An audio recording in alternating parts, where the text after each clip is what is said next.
todos. Eu sou a Kika. Kika, eu sou da Diretoria de Economia Criativa da Secult. É um grande prazer receber vocês para essa primeira oficina, para essa parceria com a AME. O nosso curso vai ser dividido em 3 módulos. Então, hoje é o primeiro módulo que a Ivna Mascarenhas vai conduzir, falando sobre o sistema de financiamento à cultura em Minas Gerais. Amanhã, o segundo módulo, a gente vai trazer informações sobre elaboração de projetos e sobre a plataforma digital Fomento e Incentivo à Cultura, que é a plataforma que a gente utiliza no Estado para a inscrição dos projetos. E no terceiro dia, a gente vai falar sobre gerenciamento financeiro e prestação de contas. Então, eu vou passar a palavra para a Ivna, que vai fazer a apresentação de hoje, e agradeço a presença de vocês.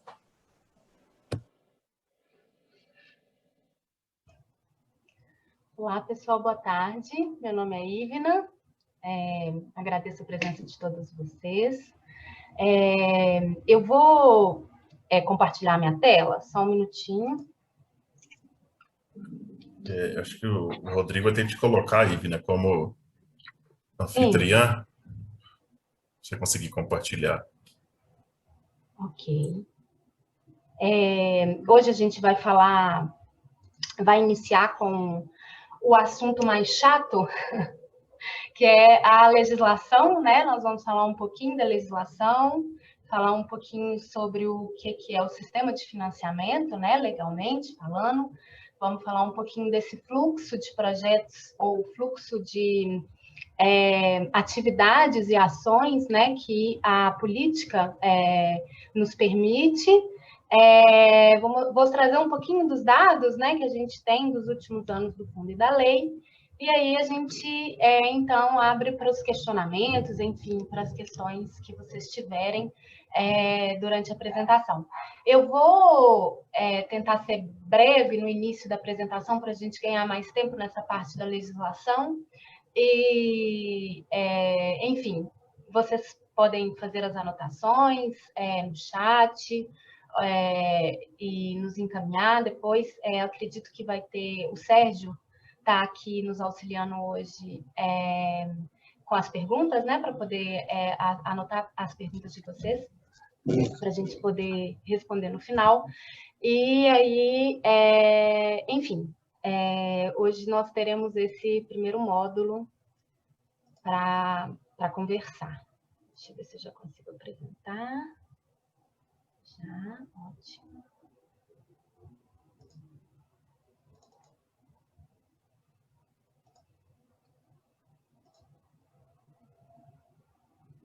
Vocês conseguem já visualizar a minha tela? Sim. Ótimo. Então, dentro do nosso programa Forma Cultura, né, nós vamos apresentar hoje o Sistema de Financiamento da Cultura de Minas Gerais. E mostrar um pouquinho, né, que essa política é uma política que está voltada para essa ideia, né, que aqui todo mundo já sabe há muito tempo, né, da cultura como esse vetor de desenvolvimento social, humano, econômico, enfim. Então, nós vamos apresentar os mecanismos de fomento, de financiamento à cultura em Minas Gerais, né, que fazem parte, então, do sistema de financiamento à cultura. Bom, a nossa legislação, ela está principalmente voltada, né, e tem como princípio e espírito, né, o acesso e a fruição dos direitos culturais para o desenvolvimento humano. Então, ela está voltada nesse sentido, esses mecanismos trabalham para esse objetivo final, né? Ou trabalham para que os projetos culturais que a gente fomenta possam, né, fazer parte, né, deste impacto, né, em desenvolvimento humano. Então, a gente sabe que a partir, né, das questões de identidade, dos valores simbólicos e da diversidade cultural, a gente consegue, né, olhando para esse objetivo final, né? esse objetivo maior. Então, a gente tem aí uma série de políticas nacionais, série de políticas internacionais que sinalizam para essa questão, né? Temos a Agenda 21, temos a Agenda 30, que estão voltadas para essa questão e que colocam o desenvolvimento da cultura ou as políticas culturais como ferramentas importantes e necessárias para isso. Então, a partir também das políticas culturais, nós temos um braço, né, na formação e na educação, como uma possibilidade de formação de capital tanto cultural quanto social. Então, nós temos aí uma questão extremamente transversal, né, que é a cultura, que vai ter esses diversos impactos, né, nas questões de sustentabilidade, principalmente nas questões de sustentabilidade econômica, nas questões de emancipação e autonomia das pessoas a partir das manifestações culturais, tanto pela sua ação, né, ou seu desenvolvimento, a sua criação, quanto a sua fruição. Nós temos a possibilidade de formação de laços de confiança. A gente não pode esquecer que viver a cultura é estar em sociedade, né? Estar em comunidade, é estar com os outros e fortalecer também esses laços de confiança. Nós temos os arranjos institucionais que hoje olham para a cultura não só como enfim, como algo que está à parte ou externo, mas como algo que tem que ser incorporado aos arranjos institucionais, e aí eu falo tanto no setor público quanto no setor privado, né? Como questões de criatividade, né? Que impactam na criatividade e também no diferencial e na estratégia desses arranjos institucionais e na inovação. Hoje a gente não pode pensar, né, inovação sem criatividade. Hoje não, nunca pôde se pensar, né, inovação sem criatividade.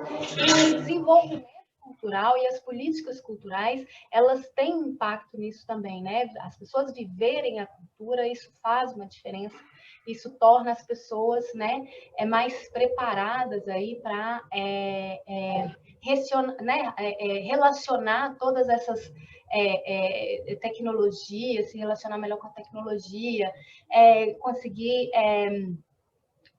capturar os seus conhecimentos de forma que eles consigam ser trabalhados criativamente, também para melhorar, para inovar nos setores da vida, enfim. E a economia da cultura e a economia criativa, né, como esse lugar, né, de grande crescimento, principalmente ultimamente, mas um lugar em que a gente pode, né, pensar essas políticas para esse desenvolvimento específico do setor produtivo e econômico da cultura. Então, a gente entende, né, que essa política cultural, né, que o sistema de financiamento da cultura, ele pode trazer impactos e estar relacionado com essas diversas questões, né, que a gente olha para elas. Trazer um pouquinho dos dados que a gente tem do Radar da Economia Criativa de Minas Gerais, do Observatório do P7 Criativo, que fez uma pesquisa extensa e muito bacana, com dados de 2016, porque até então eram os dados mais recentes que tínhamos, sobre a economia criativa no Brasil. Então, eu acredito que vocês devem conhecer esse documento do P7, mas ele traz esses dados, eles são bem importantes, né, bem bacanas para a gente visualizar isso que vocês já conhecem, né, que é a grandeza das possibilidades e a grandeza do próprio setor. Então, lá em 2016, a gente tinha 4.654.554.088 empregos, né, na área da economia criativa. Né? Né? Só desculpa te interromper. Gente, a gente está com o pessoal com o microfone aberto aí. Cerimonial Arte Festa. Se estiver me ouvindo, fecha o microfone para nós, por favor.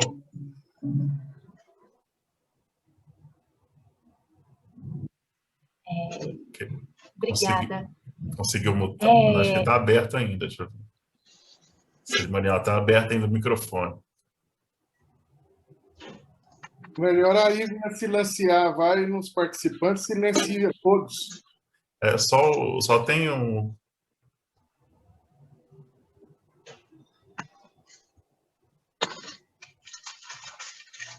Só para a gente dar prosseguimento. Consegui identificar aqui só o microfone aberto.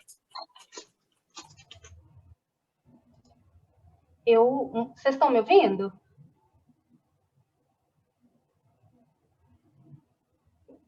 Eu já consegui silenciar todos, eu acho.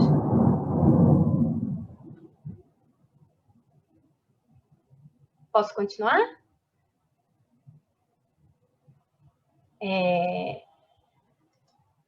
Então, vamos lá. Então, a gente tem esses números. Lá em 2016, nós tínhamos mais de 4 milhões de empregos na área da economia criativa, sendo mais de 50% deles na área de cultura. Mais abaixo, a gente vai trazer esse esqueminha que divide o que é aí cultura, tecnologia, informação, mídia e criações funcionais.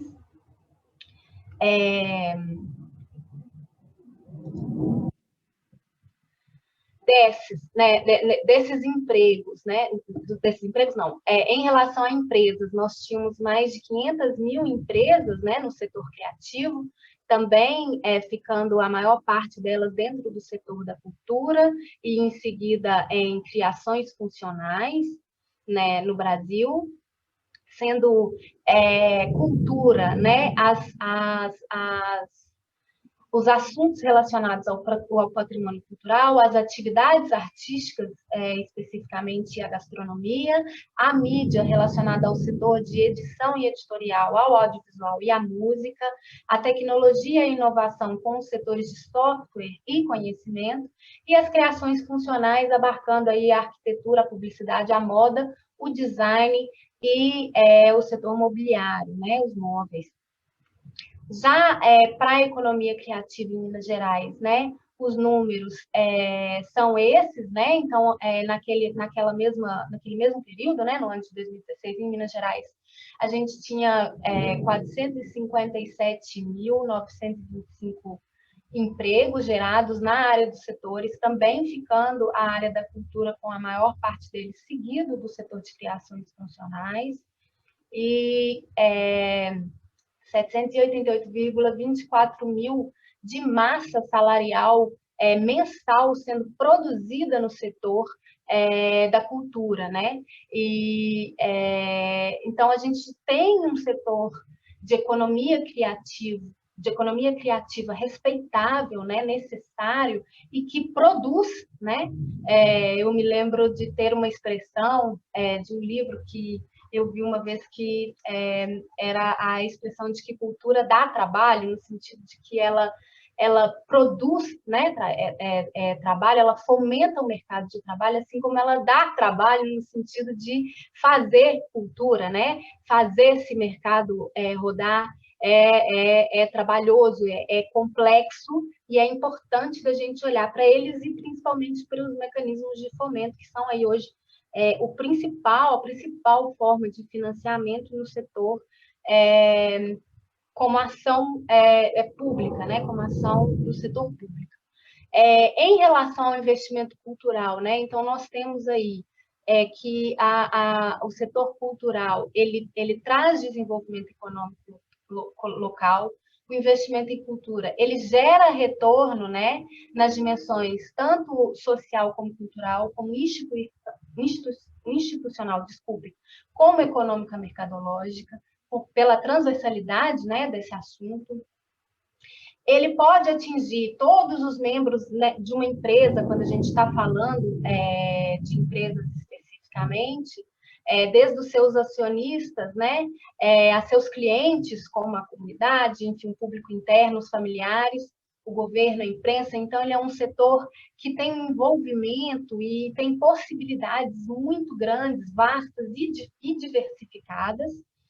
E, além disso, gera uma visibilidade, uma exposição grande para as marcas. E aí a gente está falando especificamente dos investidores, não, né? Também como empresa cultural, mas mais os investidores, né, na cultura, principalmente quando a gente olha para as empresas incentivadoras dentro dos mecanismos de incentivo, né?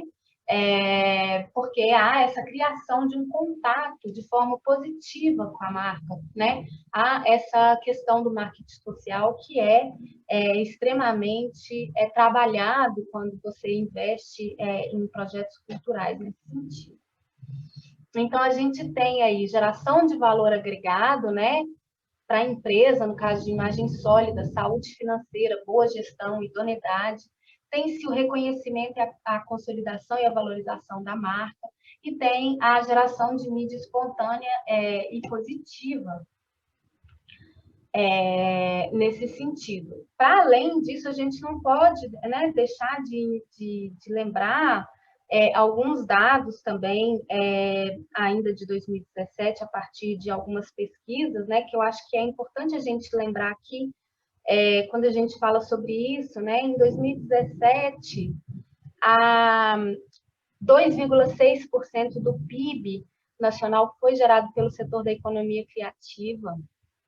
Em 2018, a FGV apresentou o resultado de uma pesquisa em que dizia que cada R$1, né, captado e executado dentro da Lei de Incentivo Nacional, foi gerado R$1,59 na economia local. Então, você tem um potencial de agregação de valor com a economia criativa muito grande, né, de pouco mais da metade, né, além do que se investiu de retorno, né?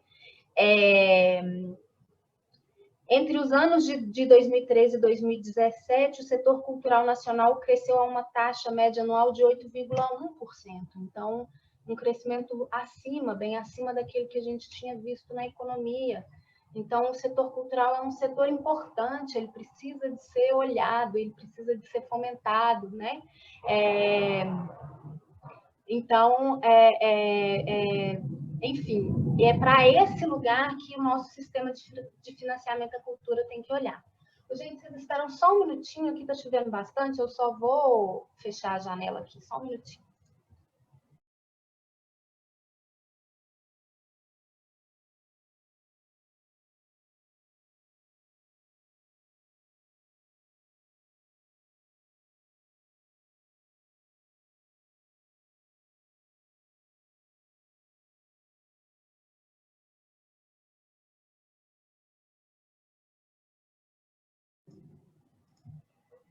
Me desculpem. Então, vamos lá. Sobre a nova legislação do sistema de financiamento da cultura. Então, bom, enfim, os principais mecanismos de financiamento à cultura hoje em Minas Gerais são a Lei de Incentivo à Cultura e o Fundo Estadual de Cultura. Esses mecanismos, até 2018, eles rodavam com políticas específicas, né? E políticas específicas, quando eu digo isso, eu digo legalmente falando. Então, eles ambos tinham cada um a sua própria legislação que normatizava, que regulamentava esses mecanismos. A partir de 2018, né, foi feita uma reforma na política, né, como um todo, na política pública como um todo, e esses mecanismos passaram a rodar, então, por uma legislação única, né, que se trata da Lei Estadual 22.944 de 2018, que institui o Sistema Estadual de Cultura, né, o Sistema de Financiamento à Cultura e a Política Estadual de Cultura Viva e dá outras providências. Essa é a principal legislação, ou a legislação mais importante, quando a gente está falando sobre mecanismos de financiamento à cultura em Minas Gerais, né? Logo em seguida, a gente tem o Decreto 47.427, que vai regulamentar, então, essa lei no que se refere ao fundo e à lei de incentivo, né? Ao incentivo fiscal à cultura. A lei de incentivo passa a ter essa denominação de incentivo fiscal à cultura,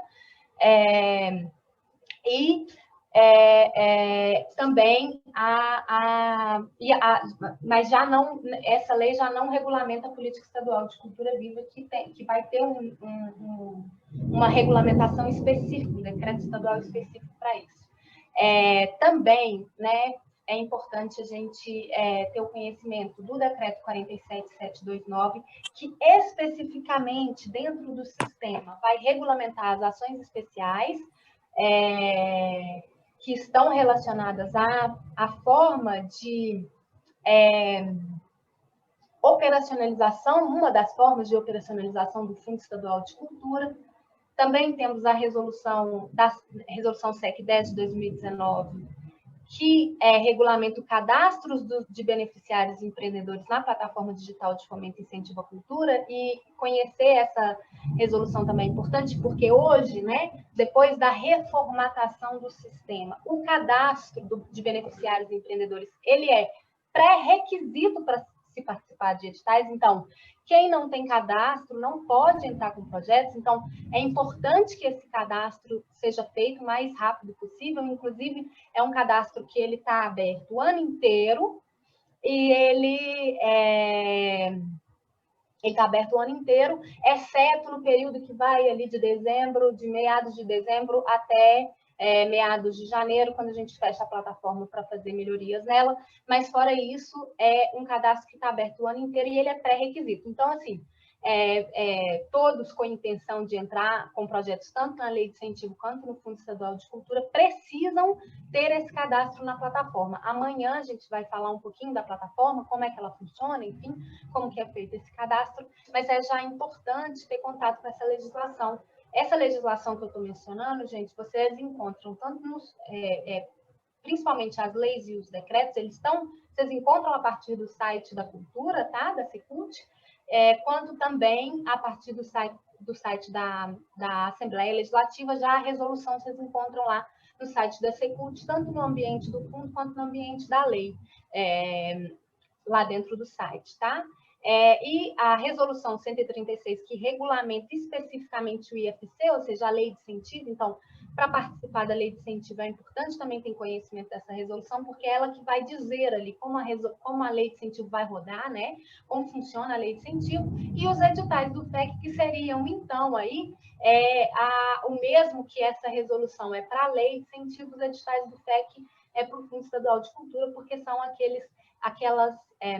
aqueles procedimentos específicos para o edital que for aberto. Então, a gente relata ali no edital, né, como que vai se dar aquele certame, como que aquele edital vai rodar.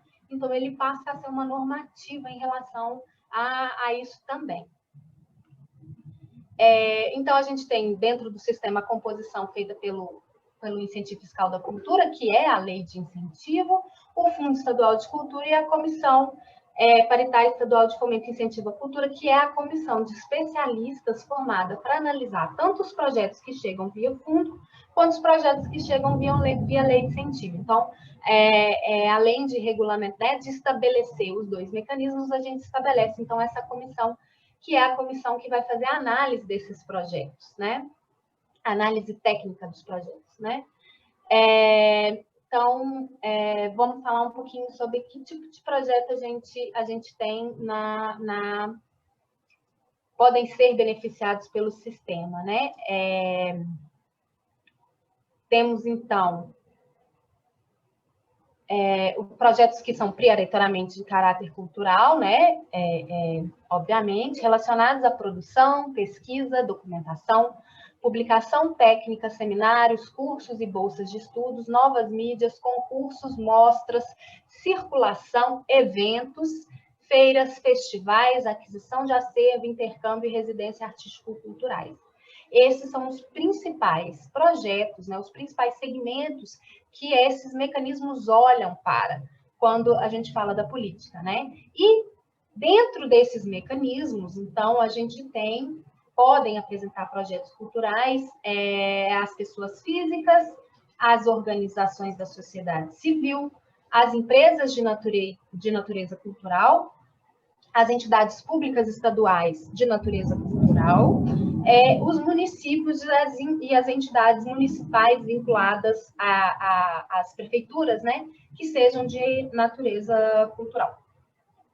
As áreas, né, artístico-culturais que a legislação hoje trabalha são as áreas de artes cênicas, incluindo teatro, dança, circo, ópera e congêneres, audiovisual, artes visuais, incluindo aí o design gráfico, também o design de moda, a fotografia e as artes gráficas, a música, a literatura, a preservação e o restauro do patrimônio material e também a preservação e valorização do patrimônio imaterial, incluindo aí artesanato e cultura alimentar, né, para além das culturas tradicionais e populares, os centros culturais, né, como equipamentos culturais, então centros culturais, bibliotecas, museus, arquivos e outros espaços tipificados, e as áreas culturais integradas, que são aqueles projetos em que várias áreas, né, várias áreas dessas conversam, né, estão ali relacionadas dentro do projeto, então eles estão ali tipificados dentro dessa área que a gente chama de áreas culturais integradas. Como eu falei, né, a plataforma digital de fomento e incentivo cultural hoje é a plataforma hoje que a Secretaria adota, né, para receber os projetos, haja visto a Resolução 136, ou seja, a Lei de Incentivo, quanto os editais do fundo. E amanhã o Luiz vai falar um pouquinho com vocês sobre como que funciona essa plataforma, as características dela, enfim. Vai dar um passo a passo sobre como navegar na plataforma. Mas é essa a plataforma que a gente utiliza para fazer essa etapa, né? Desde o cadastro dos empreendedores e dos beneficiários até a apresentação dos projetos para a secretaria, né? Vamos falar um pouquinho aqui da lei, como ela ficou, né? Após essa atualização que ela teve em 2018. Então, o incentivo fiscal ele tem esse objetivo de estimular a realização de projetos artísticos culturais no Estado, e ele faz isso a partir de renúncia fiscal, ou seja, o Estado renuncia parte da receita, né, de ICMS que ele recebe. Hoje o teto está em 0,3% da receita de ICMS. Ele renuncia o recebimento desse projeto, dessa receita, em favor de projetos culturais. Então, não é que as empresas incentivadoras não paguem o imposto do ICMS, mas o que elas fazem é diretamente aplicar esse imposto diretamente já num projeto artístico-cultural, né? E por isso, então, ela tem ali a sua dedução, né? Uma certa dedução não, a dedução desse imposto devido quando ela vai fazer esse pagamento para o Estado, né?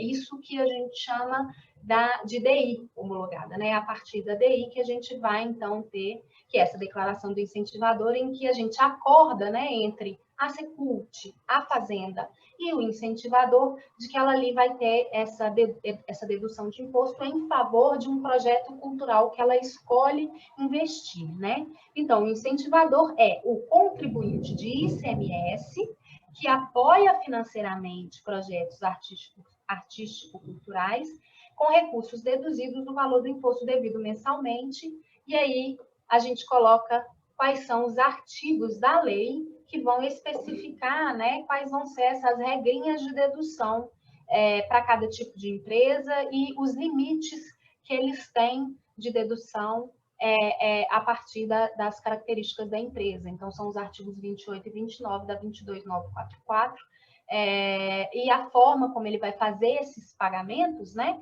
tanto ao empreendedor quanto ao Estado, estão colocadas no artigo 49, nesse caso. Então, os incentivadores, né, eles podem investir em duas categorias de projeto hoje, né? A categoria 1, que a gente chama de projeto de cidadania cultural e de desenvolvimento de novas linguagens e que não apresentem nenhuma das características previstas ao projeto da categoria 2. Então, a Categoria 1, ele tem aí uma definição negativa, né? Ele é tudo aquilo que não é o projeto da categoria 2, né? E os projetos da categoria 2 são o que a gente chama de projetos culturais que apresentam uma ou mais das seguintes características. Então, ela apresenta o nome do incentivador ou dos seus produtos vinculados ao título do projeto ou do evento, a realização do projeto condicionada à comercialização exclusiva de produtos do incentivador, os projetos em que haja distribuição ou comercialização de produtos que veiculem marcas do incentivador durante sua realização, a alteração da proposta original de abrangência geográfica para atender localidades definidas pelo incentivador, também, os projetos cujo acesso seja pago com valor acima de 10 UFENGs. A UFENG, gente, é uma medida estabelecida pela Fazenda, e hoje em dia, se não me engano, ela está em torno de 3,9, eu acho, não sei se eu estou errando muito, mas é 3, alguma coisa. Ano passado eu acho que ela foi 3,4 e esse ano ela aumentou para 3,9. Então, a gente tem aí projetos com valores acima de R$40 o ingresso, por exemplo.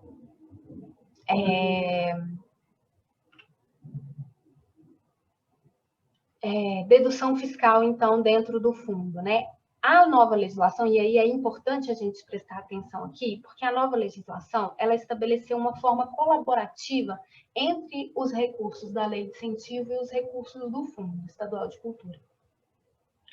E essa forma colaborativa, ela se deu no seguinte sentido, para todo incentivador que opta pela Lei de Incentivo, ou seja, por incentivar projetos na Lei de Incentivo, ele obrigatoriamente tem que repassar ao fundo, dentro dos recursos dedutíveis que ele tem no período, a partir dos limites observados na legislação, né? Ele tem que repassar um mínimo de 35% desse valor para o Fundo Estadual de Cultura. Isso ele faz em uma parcela, ou em até 12 parcelas, assim como ele faz para o empreendedor cultural, ele repassa o recurso do projeto em uma ou 12 parcelas. Então, ele tem aí que fazer esse aporte de recurso ao Fundo Estadual de Cultura, no valor de 35%. Então, o incentivador, ele vai ali pensar no valor que ele tem disponível, dedutível no ano, para participar, né, da legislação, ou seja, da Lei de Incentivo e do Fundo Estadual de Cultura.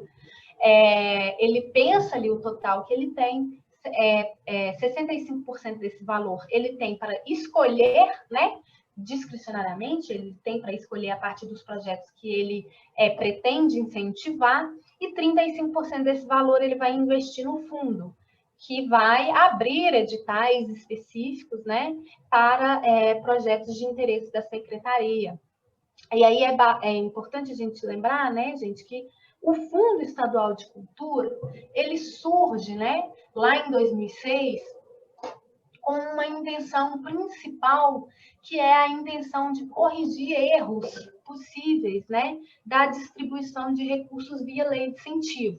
Então, o fundo, ele vem para conseguir abarcar, né, aqueles beneficiários, né, aqueles agentes culturais que não conseguem ali, de forma, enfim, frequente, acessar, né, a lei de incentivo, ou seja, acessar esse mecanismo em que você precisa de captar os recursos no mercado, né? Então, ele vem principalmente para cobrir essa falha da lei de incentivo. Então, por isso a gente faz essa colaboração entre os dois mecanismos, né? Para a gente conseguir também, né, ter, a partir dos recursos disponíveis para a cultura nesse sentido, conseguir ter essa outra possibilidade, né? Também de oferecer recursos, de liberar recursos para as pessoas, né, para aqueles agentes culturais que não conseguem acessar o mecanismo da lei no sentido de conseguirem captar os recursos, enfim, se organizar ali para se submeter aos processos da lei de incentivo. Além, né, desse valor de 35%, existe uma participação, um valor de participação própria do incentivador, em que não incide esse valor repassado para o fundo, né, o valor de participação própria dele é calculado sobre os 65% que ele tem, não incide o repasse ao fundo e não incide também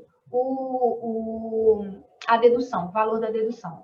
Mais à frente a gente vai ver quais que são esses limites. Então, né, o que acontece? A gente tem a lei de incentivo rodando, ela roda em caráter contínuo, né? Para também apenas quando para a plataforma no final do ano. Então, a qualquer momento, você pode apresentar um projeto para a lei de incentivo, você tendo o cadastro aprovado na plataforma, você a qualquer momento pode entrar com o projeto, não é como no fundo, que é a partir da liberação de editais, né?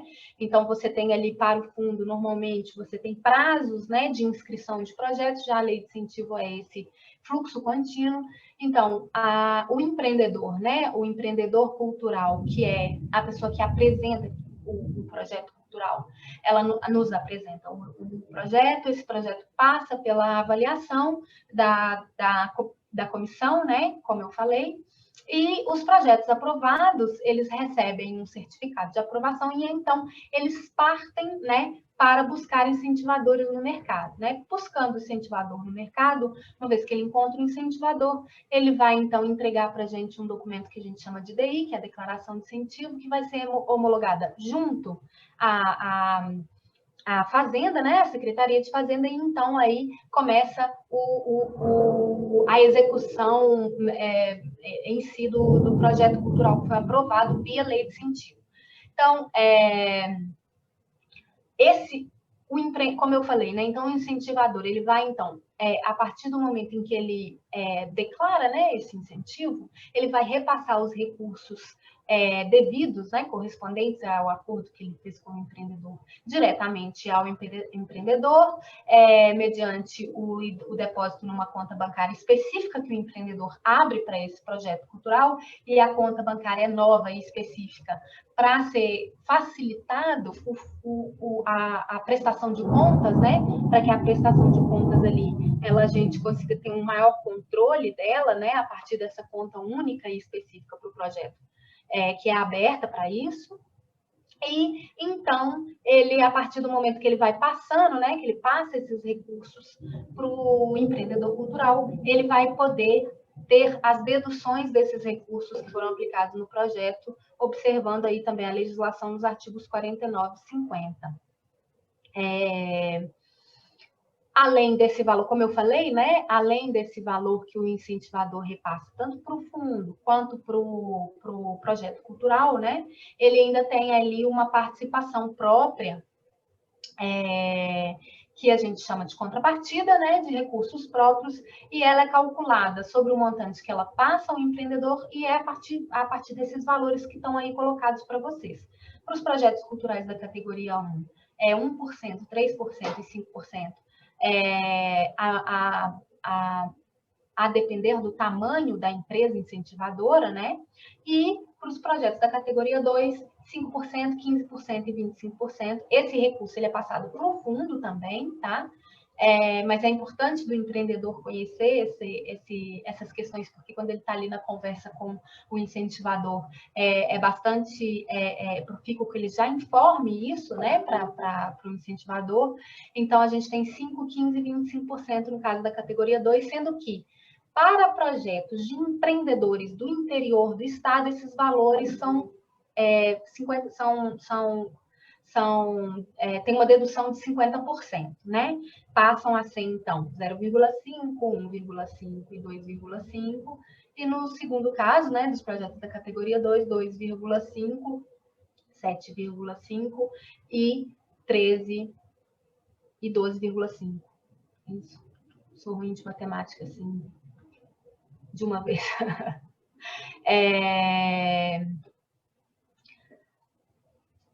Então, como eu disse, né, essa participação própria do incentivador, ela é repassada diretamente para o fundo a partir de uma DAI, assim como os 35% são repassados a partir de uma DAI, e ele também é repassado assim como ele é repassado para o empreendedor, ou em 12 parcelas consecutivas, ou em uma única parcela, sem que a obrigatoriedade dessas parcelas sejam iguais. E isso também vale para o recurso que ele passa para o empreendedor.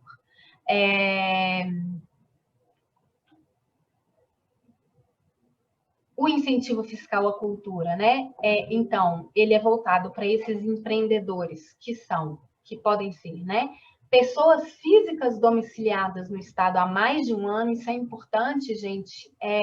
Todo empreendedor cultural, inclusive beneficiário cultural, ou seja, todo mundo que pode participar do sistema, precisa de estar domiciliada no Estado de Minas Gerais há pelo menos um ano, né? Ou há mais de um ano, e aí vocês vão verificar lá na resolução 10 que, então, para fazer essa comprovação, a gente solicita aí que os empreendedores nos encaminhem pelo menos 2 comprovantes de residência, um que date de 30 dias anteriores à efetiva data do cadastro, e outro que tenha pelo menos 12 meses atrás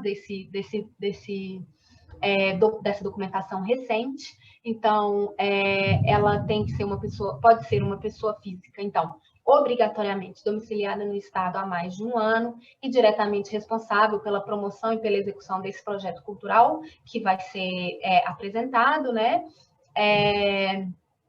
Com a efetiva atuação no setor cultural devidamente comprovada, e também lá na resolução 10 que vocês vão ter as informações sobre o que a gente entende como documentação pertinente, né, para comprovar a efetiva atuação cultural.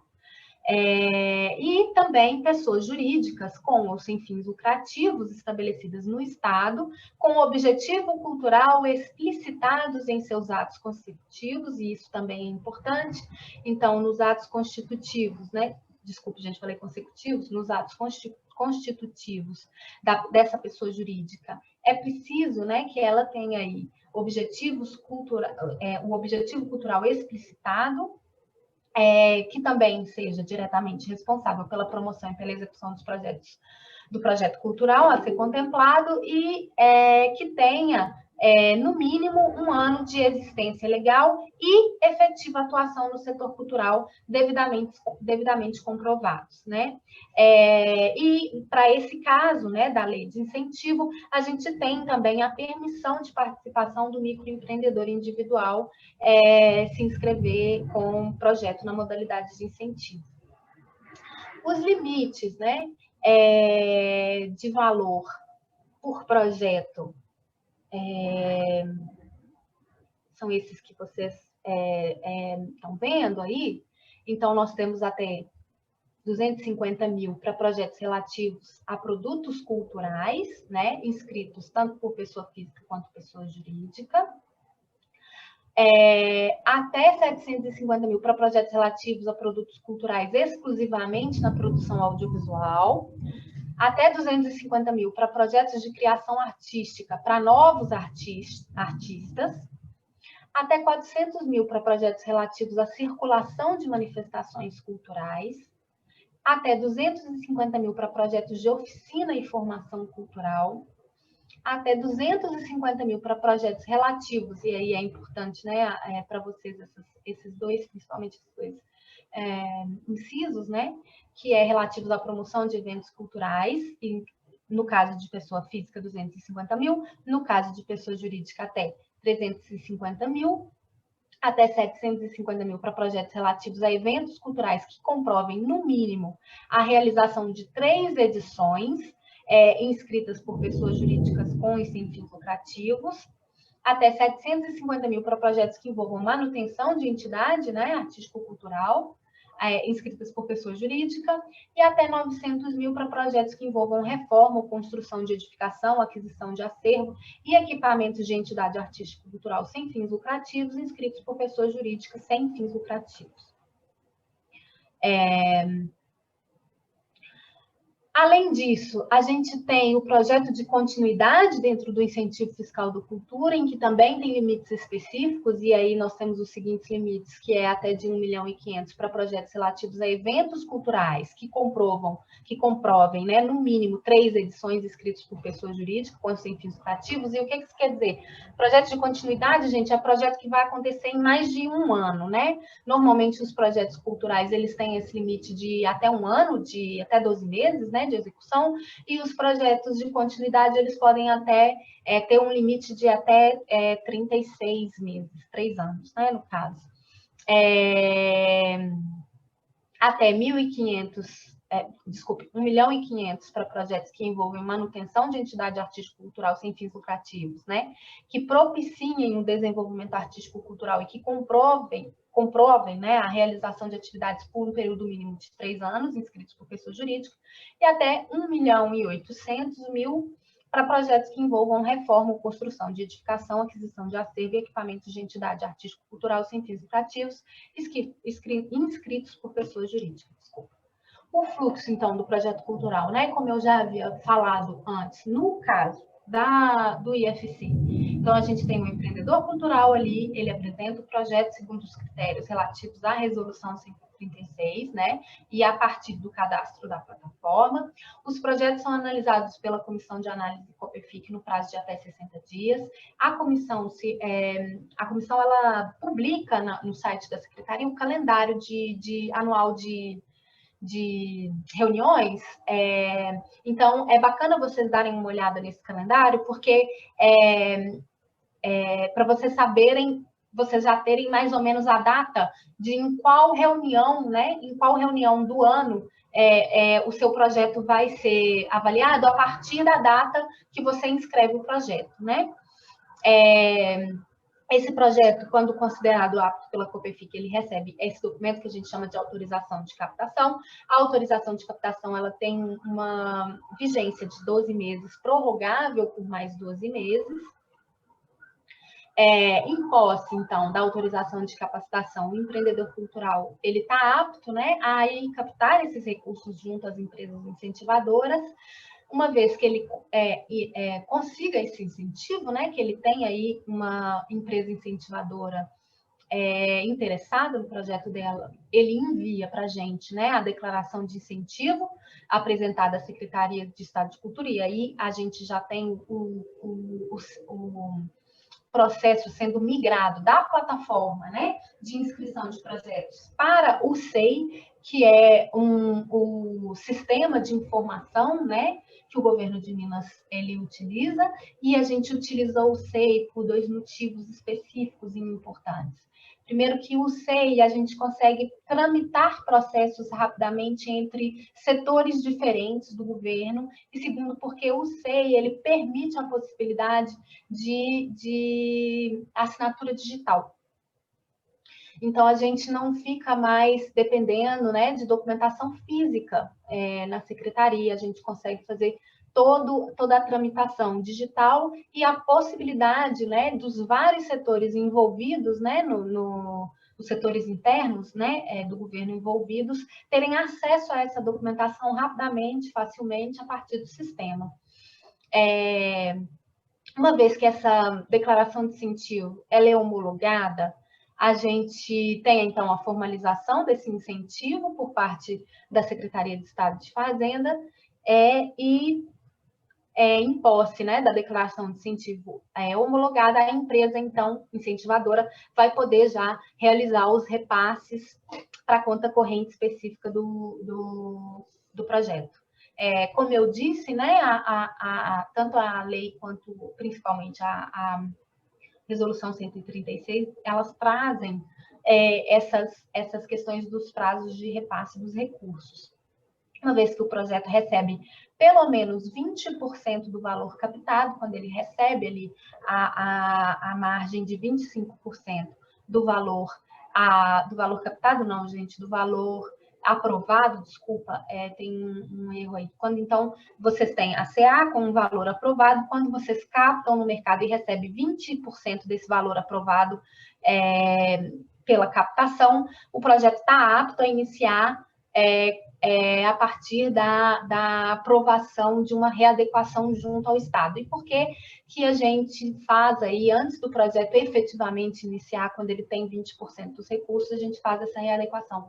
Porque, como a gente falou, né, a autorização de captação, ela vale por 12 meses, prorrogáveis por mais 12, então pode ter sim um gap bastante significativo entre a gente aprovar o projeto e vocês efetivamente receberem os 20% do valor. Então pode ser que aí o projeto já sofra aí algumas alterações, né, pelo tempo que se passou, então é necessário entrar com uma readequação na secretaria para a gente dar o ok para o projeto iniciar efetivamente a execução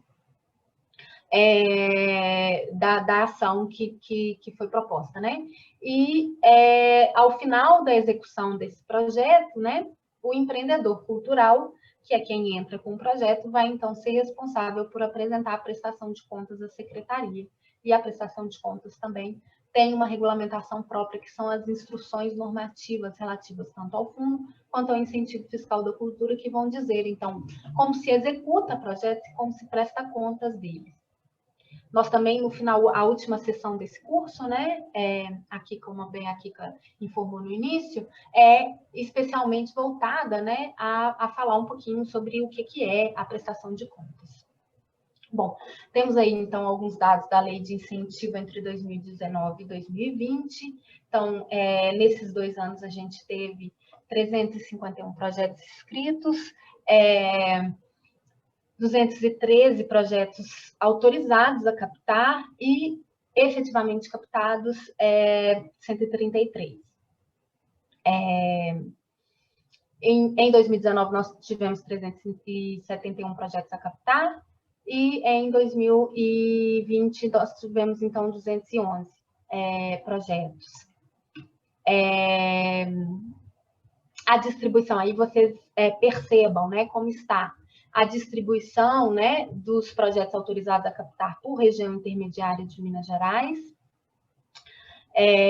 Minas possui hoje 13 regiões intermediárias, né, que é atualmente a divisão territorial utilizada no PPAG do Estado, 2020-2023. Então, nós percebemos aí que a região intermediária de Belo Horizonte é a região de maior expressividade, né? Temos mais de 60% de projetos autorizados a captar na região de Belo Horizonte, tanto em 2019 quanto em 2020. Então, a gente percebe que a lei de incentivo tem uma concentração, e por isso que eu falei no início que o Fundo Estadual de Cultura vem, né? Ele é criado, né? O espírito dele, a princípio, é fazer a correção dessa disparidade que a gente tem no Estado, né? Seguida aí da região intermediária de Pouso Alegre, de Juiz de Fora em 2019 e de Uberlândia em 2020, enfim, sendo que em 2019 a gente teve as menores regiões, né? As regiões que menos tiveram projetos autorizados, a região intermediária de Patos de Minas e de Uberaba em 2019. E em 2020 nós tivemos aí Teófilo Otoni, Patos de Minas e Montes Claros, como as 3 menores regiões autorizadas a captar recursos via lei de incentivo. Entre o planejado e o executado, né? Nós tínhamos em 2019 planejado a execução de 46 milhões e executamos 28 milhões. E aí a gente tem o valor de execução está relacionado ao montante total de declarações de incentivo emitidas, né? E já em 2019 nós tivemos uma ligeira diferença em que a gente teve mais DIs, um pouquinho a mais de valor executado do que declarações de incentivo emitidas. Eu acho que, na verdade, esse valor está invertido. São 42 milhões executados em 44 DIs emitidas.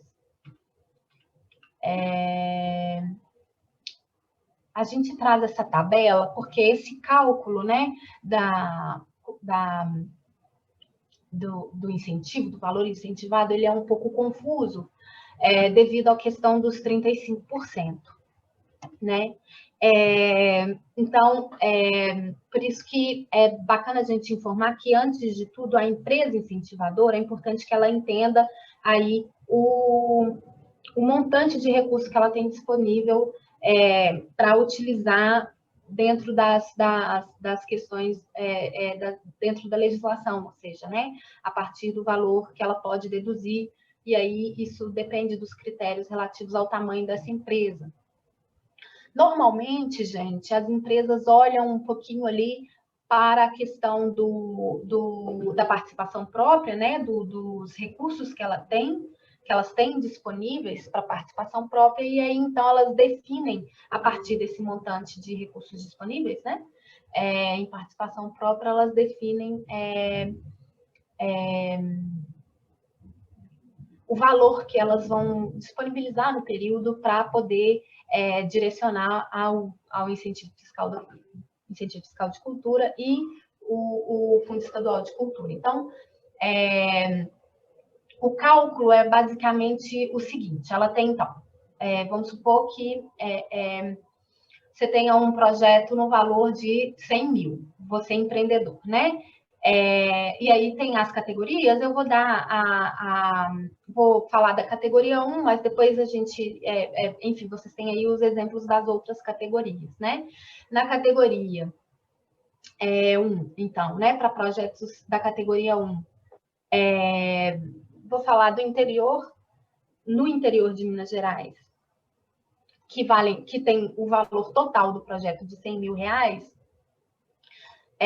A empresa incentivadora, então, ela vai ter o valor total de dedução fiscal quando ela pretende incentivar este projeto com 100 mil reais, ela vai poder deduzir, né, do incentivo do imposto dela de ICMS o valor de 153 mil reais. Por quê? Porque 100 mil ela vai direcionar o empreendedor cultural para a execução do projeto, e 53.846,15, enfim, ela vai direcionar para o FEC a título daqueles 35%. A contrapartida de recursos próprios, ela vai ser de R$500, e aí o total do valor incentivado para a empresa será de R$154.346,15. Para um projeto de 100 mil dentro de um incentivo fiscal à cultura, sendo que desse valor, né, desse valor total que ela vai investir, 153.846,15, como eu disse, ela vai deduzir depois, na hora de pagar os impostos, o ICMS para o Estado. A gente traz aí, depois a gente pode até passar essas tabelinhas para vocês terem os modelos e conseguir fazer esses cálculos de uma forma mais tranquila. E aí a gente tem essas tabelinhas, nesse caso aqui a gente está falando de empresas de faturamento que a gente chama de médio porte, né? O primeiro era de pequeno porte, o segundo de médio porte, e o terceiro, a tabelinha, está relacionada a uma empresa de grande porte, a partir da legislação, né? E aí a gente pode repassar para vocês essas tabelinhas para vocês verificarem esses cálculos e entenderem mais ou menos como é que funciona essa questão para a empresa, né? Para o incentivador, quando empreendedor cultural, vai fazer lá o seu pitching do seu projeto, você já conseguir informar para a empresa qual vai ser o investimento total que ela vai fazer. Em relação, né, ao Fundo Estadual de Cultura, a gente tá rápido, enfim, vocês estão acompanhando bem?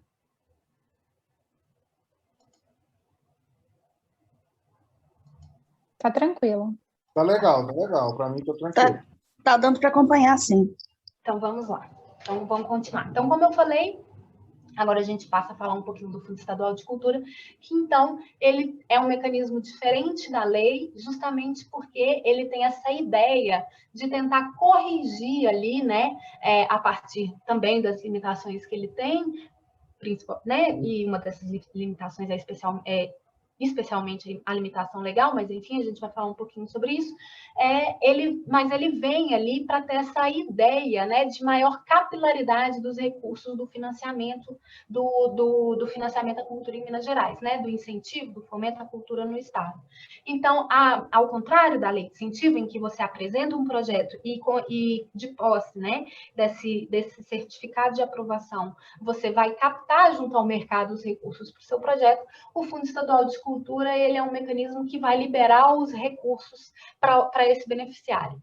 Por ele ter essa característica, né, de capilaridade, de atender principalmente aquele beneficiário, desculpa, gente, que não encontra ali muito facilmente ou tenha, inclusive, muita dificuldade de conseguir fazer essa captação no mercado, né, a gente estabelece, então, a legislação do fundo para vir nesse socorro, né, da legislação.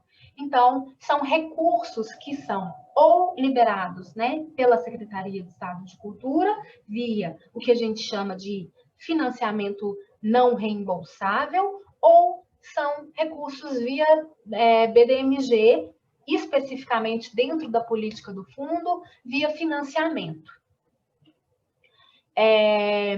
Então, como eu disse, né? Então, a intenção do fundo é capilaridade, descentralização, né, desses recursos de incentivo, ter uma fonte diversificada de recursos, ou seja, receber recursos de mais de uma fonte, ao invés de ser, por exemplo, a lei de incentivo, ela só recebe recursos da renúncia fiscal do ICMS, de 0,3% da receita do ICMS.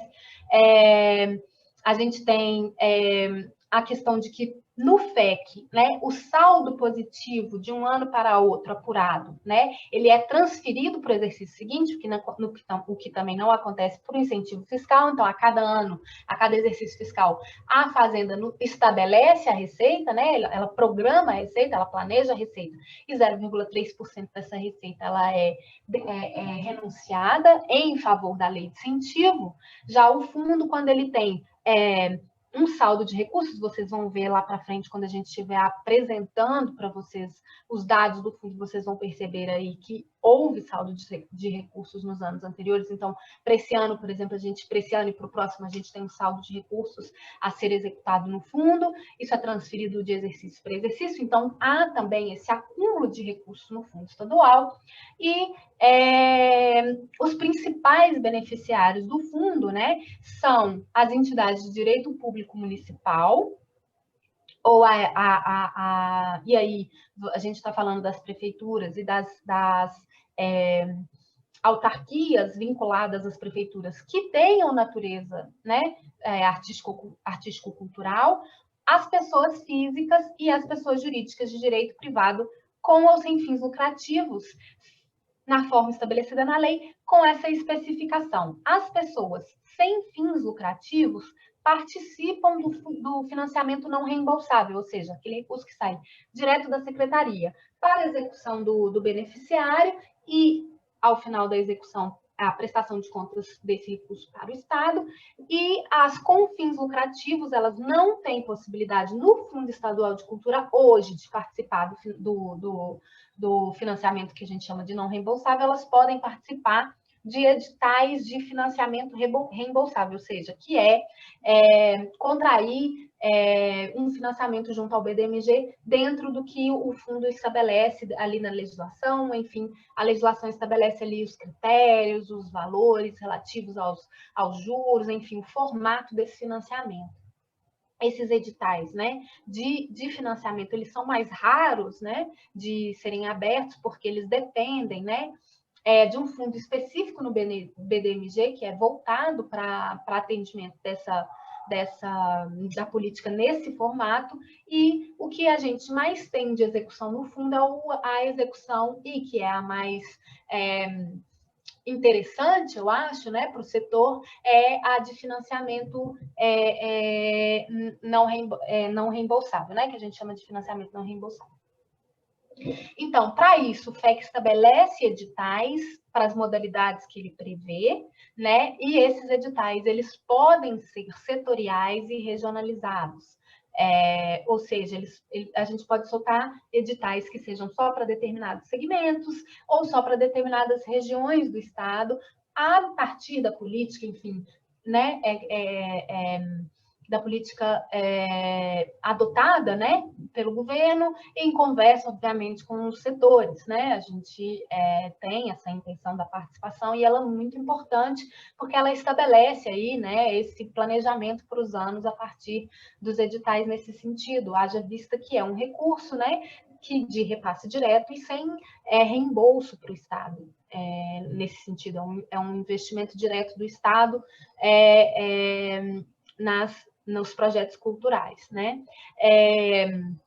Então, esses editais do FEC são lançados, né, estabelecendo, então, quais são os critérios que atentam, né, às especificidades desses segmentos culturais e regiões e os critérios, né, necessários para participar daquele edital. Então, a gente estabelece os critérios do tipo de projeto que a gente vai receber, a gente estabelece quais são as obrigações, né, dos beneficiários, quais são as obrigações da secretaria, enfim, a gente deixa ali o mais transparente possível, né, para quem participa do edital, o que é o processo que ele vai passar para ele conseguir ter os seus recursos, conseguir ter o seu projeto aprovado, executar o seu projeto, né, e enfim, e aí, no final, prestar contas, né? Então, esses editais, eles têm que estar espelhados na legislação do fundo, e a gente preza para que eles sejam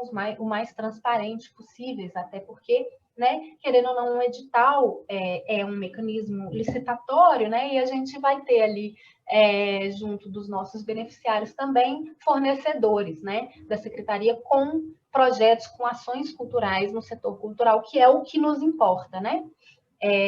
Fazer garantir essa efervescência cultural, garantir que o setor produtivo, né, continue rodando, enfim, continue crescendo, e enfim.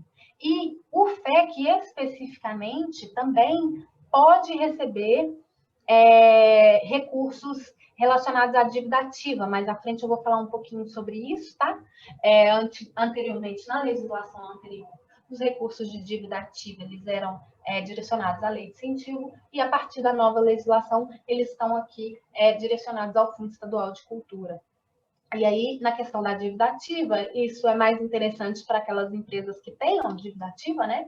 Porque aí elas vão ter uma política específica para conseguir ali regularizar a sua situação a partir do investimento no Fundo Estadual de Cultura. O fluxo do projeto cultural no Fundo Estadual de Cultura, ele tem, então, o beneficiário cultural vai apresentar o projeto, né, segundo os critérios previstos no edital. Esses projetos são analisados pela Comissão de Análise COPEFIC também, como eu informei, no prazo estipulado no edital. Então, aí, como eu disse, a gente já não tem um fluxo contínuo, como a gente tem na lei, a gente tem editais que estabelecem prazos de inscrição, né, para esses projetos.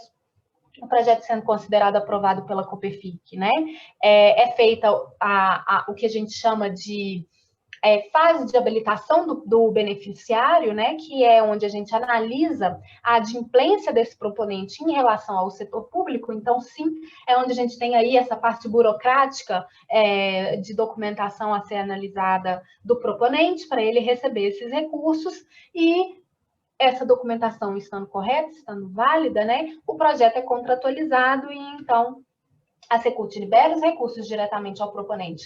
Também, preferencialmente, né, e principalmente, numa conta única específica para o projeto, justamente, como eu falei, para a gente facilitar aí a prestação de contas dele lá no final. E ele, uma vez que ele recebe esses recursos, né, ele está apto a iniciar a execução a partir do pagamento dessa primeira parcela ou da parcela única. Normalmente a gente paga em parcela única, porque a gente sabe é um pouco difícil da gente pagar em mais de uma parcela, porque isso aumenta um pouquinho a complexidade do recebimento desse processo, porque quando a gente normalmente paga em mais de uma parcela, você precisa de ter ali prestações de contas intermediárias sendo apresentadas, porque para eu receber uma segunda parcela, eu tenho primeiro que apresentar a prestação de contas de execução da primeira parcela, da parcela anterior. Então, normalmente a gente paga em uma única parcela e o beneficiário executa o projeto a partir do recebimento desses recursos. Também, no fundo, é importante o envio da readequação logo que se recebe o recurso, porque sim, também há esse gap entre a pessoa entrar no edital e a gente fazer o pagamento, é um fluxo que é grande, né? Às vezes há passagem de um ano para outro, enfim, a gente sabe, não sei se vocês têm conhecimento, por exemplo, no cenário do governo anterior, por exemplo, havia-se a dificuldade financeira, então os projetos, por exemplo, aprovados nos editais de 2016 conseguiram ser pagos inclusive em 2019, então um gap muito grande, né, de recebimento de recursos. Então, é também importante que seja encaminhado para a gente essa readequação, para a gente conseguir que o projeto, né, esteja ali durante a sua execução o mais aderente possível àquilo que a secretaria sabe, conhece desse projeto, inclusive para ela poder acompanhar e monitorar o projeto junto a vocês, tendo a possibilidade, inclusive, de fazer esse monitoramento em loco, né? Como fala a legislação, há essa possibilidade. Então, ao final da execução desse projeto, né, o responsável, né, que a gente chama no Fundo Estadual de Cultura, não mais como empreendedor cultural, mas a gente chama de beneficiário cultural, ele tem a responsabilidade de apresentar as prestações de contas à Secult e também, como na lei de incentivo, ele vai fazer isso a partir de uma legislação específica, que é uma instrução normativa que regulamenta, então, a forma de execução do projeto e prestação de contas dentro do Fundo Estadual de Cultura. Nós temos aí alguns dados também dos anos anteriores do FEC, de 2019, 2020. Então, nós tivemos, nesses anos, 9 editais disponibilizados, com a aprovação de 834 projetos, né? Sendo 4 editais lançados em 2019 e 5 editais lançados em 2020, né? Desses editais, a gente ainda tem 2 editais que ainda estão com aprovações a serem divulgadas, o Museu Seguroski, e aí esses 2 editais eles foram adiados em função da Lei Aldir Blanc, porque como a gente teve que executar a Lei Aldir Blanc em caráter emergencial, a gente teve que, infelizmente, suspender os processos desses 2 editais nesse momento para a gente conseguir fazer a execução da Lei Aldir Blanc na Secretaria. Já no caso do Museu Seguro, ainda tinha a questão, né, de que ano passado foi um ano eleitoral aos municípios, então a gente tinha a vedação de não repassar recursos aos municípios aí pela maior parte do ano, né? A partir do segundo semestre a gente não poderia repassar esses recursos. Então a gente... desculpa, gente, estou falando besteira. Isso é do Museu Seguro de Direito Público. Nesse caso, o Museu Seguro que a gente está falando é o de Organizações da Sociedade Civil. Ele foi suspendido realmente relacionado à questão da LAB. Aí, ao lado, vocês podem verificar aí, o número de inscrições versus aprovações no Fundo Estadual de Cultura. O Fundo Estadual de Cultura, ao contrário da Lei de Incentivo, né, ele estabelece uma questão que é de concorrência, né, entre os projetos. A Lei de Incentivo, ela estabelece uma pontuação mínima que o projeto tem que ter para aprovação, né? Mas, dado o fluxo de projetos que a gente tem recebido nos anos, não tem se estabelecido para a gente, né? Não se estabelece uma concorrência no ato de aprovação, mas sim uma concorrência aí no ato de de captação ao mercado, já que os recursos são limitados, né? Então, quando se atinge, por exemplo, num ano, isso aconteceu muito nos anos anteriores a 2014, em que no início do ano ou nos primeiros meses ali do ano, a gente já conseguia, inclusive, atingir a capacidade, né, de recursos disponíveis para o ano. Então, aí os editais, os projetos culturais que tinham sido aprovados naquele ano só poderiam ser captados no ano seguinte, porque se atingia, né, esse valor máximo. E aí, então, para a gente ter, inclusive, essa correção durante o ano, né, o que se faz hoje na análise desses projetos também é verificar esse número de projetos aprovados, justamente para a gente não aumentar muito, né, ou fazer com que essa dinâmica aconteça novamente, em que você tem ali uma corrida imensa pelos recursos, né? Foram anos em que o setor estava extremamente aquecido, então as empresas estavam muito interessadas em investir recursos, né? Foram anos em que a legislação também estava ali passando por algumas modificações, então, se não me engano, em 2014 foi um ano atípico em que, inclusive, não havia, a legislação possibilitou que não houvesse a contrapartida das empresas, né? E isso é uma questão, né? Acho que o Bernardo até colocou isso para a gente, se não me engano, no início, é uma questão que está sendo revisada nessa nova legislação, justamente para a gente conseguir aumentar, né, aquecer a questão da lei de incentivo de novo. Então, a gente tem essa diferença entre fundo e lei de incentivo. No fundo, existe uma alta concorrência, né, dos projetos, dado o recurso disponível dentro do edital e o número de projetos que a gente recebe. Então, a gente tem essa diferença e uma disparidade, e aí vocês podem ver que, normalmente, projetos mais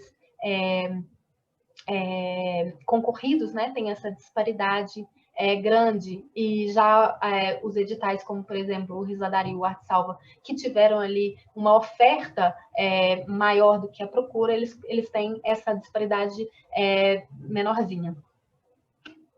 Em relação à distribuição dos projetos aprovados pelas regiões intermediárias, né? Desculpem, gente. O FEC continua sendo muito expressiva, né? Continua sendo expressiva a região intermediária de Belo Horizonte.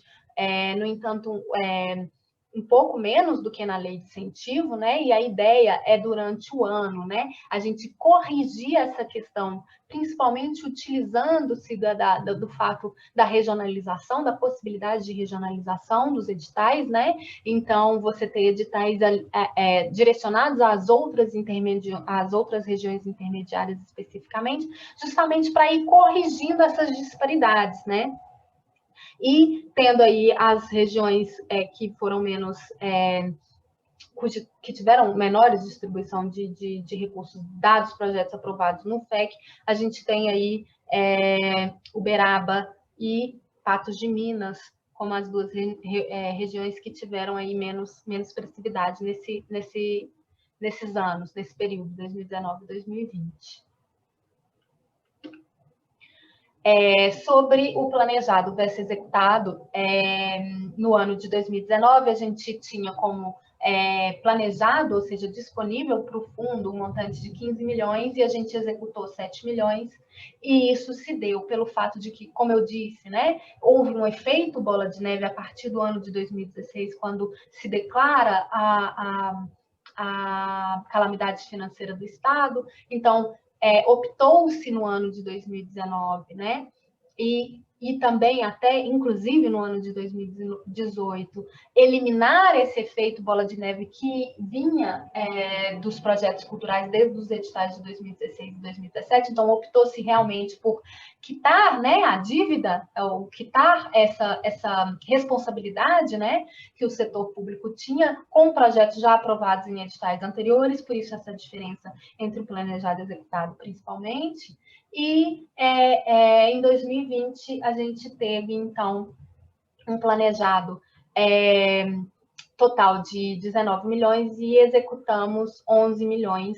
E aí também a gente teve essa questão dos preparativos para receber a LAB também, em que a gente também não pôde, né, soltar mais editais, mas no caso do fundo, esses valores que foram planejados, né, como eu disse, eles viraram saldo de recursos para esses próximos anos que nós temos para poder executar esses recursos, né?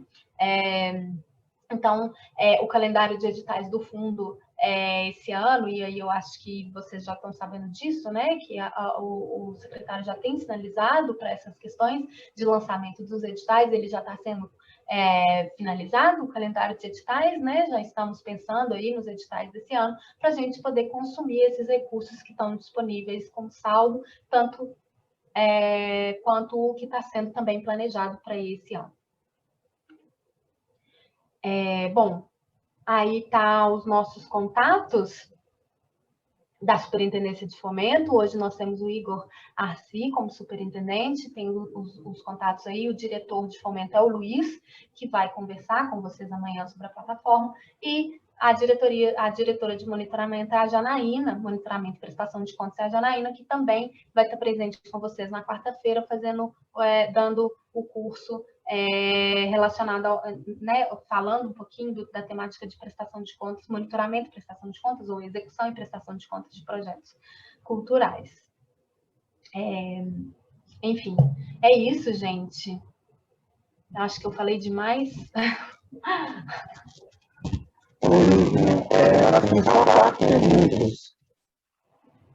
Desculpa, como? Eu não ouvi. Temos somente 4 perguntas. 4 perguntas? Ok, pode ir. Sobre o material que vai ser disponibilizado. Sério, não sei se é só para mim aqui, mas está estourando. Está muito ruim o áudio. O áudio. Isso. Está estourando ainda. Deve ser algum fone, deve ser o fone dele. Ô Sérgio, você anotou... Ih, o meu áudio agora está estourando também. Tá, não, seu não, Igor. Não? O seu tá legal, Igor.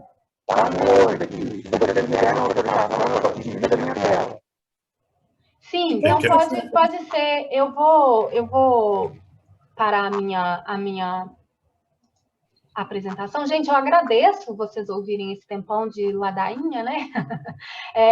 A ladainha mais pesada, que é essa ladainha legal, mas enfim, vamos lá para as dúvidas de vocês. Eu acho que o Sérgio, ele tem que colocar como anfitrião para ele compartilhar a tela. Isso que ele me sinalizou antes. Ah, sim. Bom, vocês já podem fazer esse processo. Acho que você que tem que fazer, né? Sou eu que tenho que fazer. Rodrigo. Vocês conseguem... Eu nunca coloquei alguém como anfitrião. Você vai em participantes, Sim. Aí no nome dele você tem 3 pontinhos, você clica e torna anfitrião. Ah, obrigada.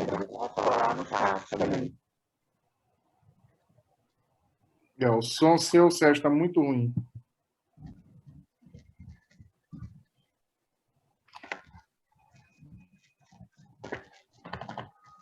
Eu vou sugerir que o Sérgio faça as perguntas pelo chat, caso ele esteja com problema no microfone.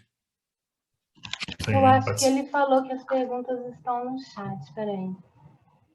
Aí colocou 4 perguntas aí no chat.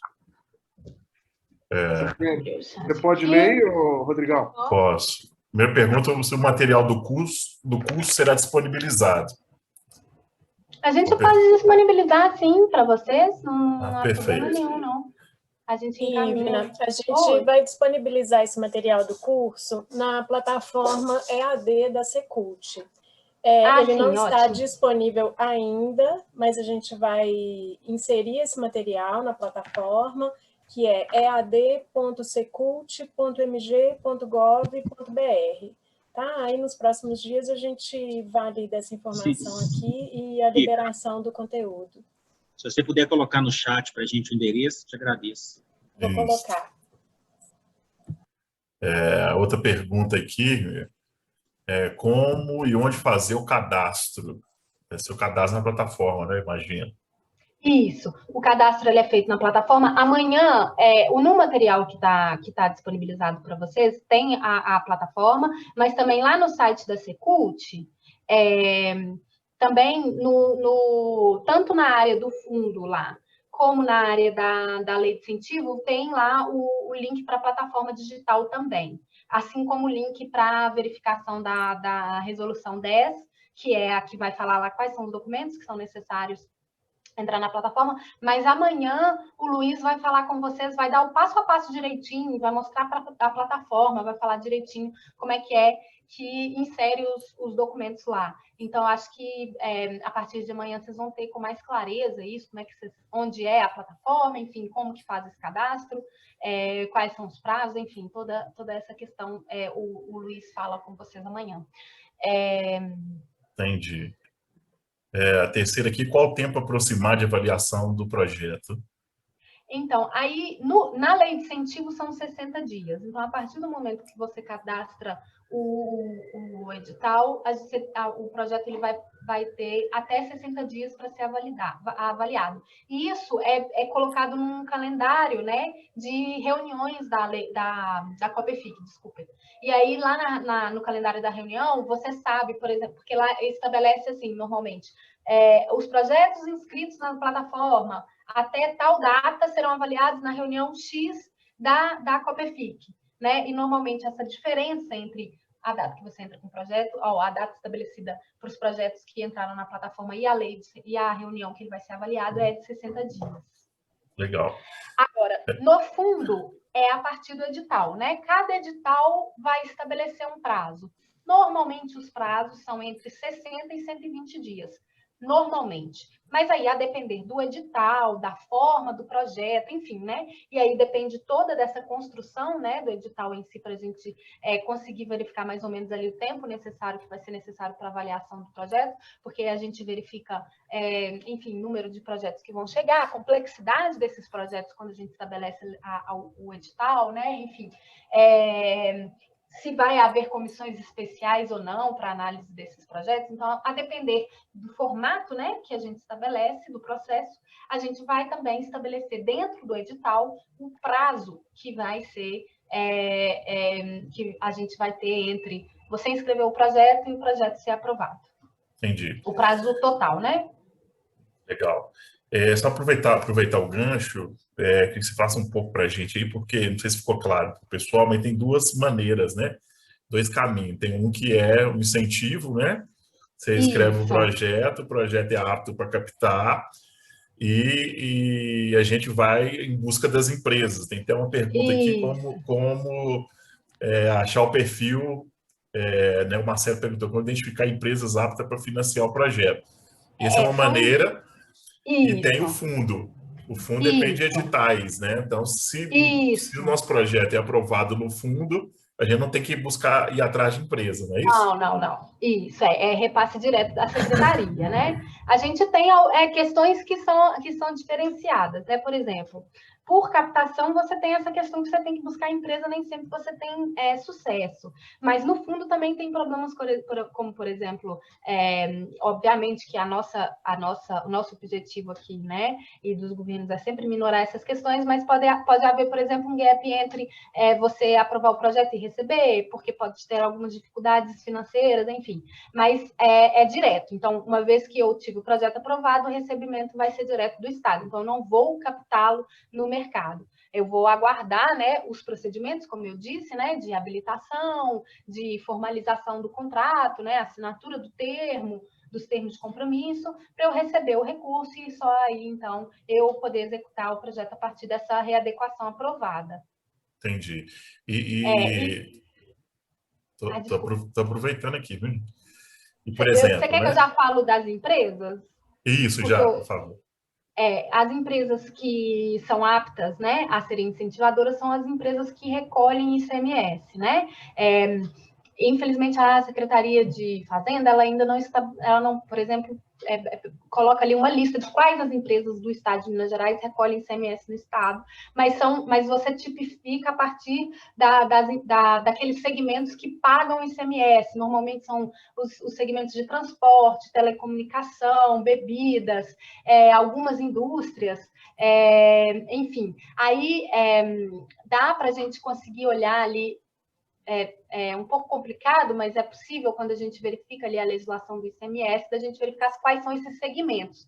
Mas, normalmente, são esses segmentos de transporte, bebidas, telecomunicações, algumas indústrias, mas, enfim, são aquelas empresas que diretamente pagam ICMS. Não substituição e não simples, infelizmente, a gente ainda não tem essa possibilidade, né? A gente estuda, junto com a Fazenda, a possibilidade de ampliar esse rol de empresas, mas aquelas empresas que diretamente pagam ICMS. Então, que são diretamente responsáveis, normalmente, né, diretamente responsáveis pela produção, né, do produto, daquele produto que vai ser vendido, enfim. E as empresas de transportes e telecomunicações. São normalmente as empresas nesse segmento. Também, usinas, né, as empresas do setor de mineração, enfim. Entendi. Outra questão, né? A AME é uma associação constituída, né, sem fins lucrativos. Então, a gente pode escrever um projeto. Isso, no Fundo Estadual de Cultura. O Fundo Estadual não reembolsável. Tanto para o fundo quanto para a lei, inclusive. Para os dois. Vocês são beneficiários possíveis nos dois projetos. Nos dois projetos, bacana. Nas duas ferramentas, desculpa, nos dois mecanismos. E a minha pergunta, assim, eu prometo que é a última, aproveitar as oportunidades, né? E tem outras no chat aqui. É só curiosidade, quando você fala a questão que a disparidade lá dos recursos que foram para as regiões, né, do estado, né, a gente vê com a grande concentração de quase 50% na região metropolitana. Essa concentração ela é em virtude dos projetos, do alto volume de projetos, ou as demais que tiveram que estão na ponta, vamos falar assim, não tiveram tanta articulação para isso, né? É uma combinação, a gente vê como uma combinação. A gente não apresentou dados que a gente chama de dados de demanda, né? Que é o número de projetos que a gente recebe por regiões, né? A gente apresentou os dados de retorno, né? Ou seja, o tanto de projetos que a gente aprova nas regiões, né? Mas é uma combinação, tá? E segue mais ou menos ali a mesma proporção entre o número de projetos que a gente recebe e daquela região intermediária, então o número de projetos que é aprovado normalmente é menor. Então, a gente tem uma combinação entre existe realmente uma demanda muito grande vindo da região intermediária de Belo Horizonte, a gente recebe muitas propostas da região intermediária de Belo Horizonte, e a gente verifica também que normalmente são empreendedores e beneficiários ali que têm mais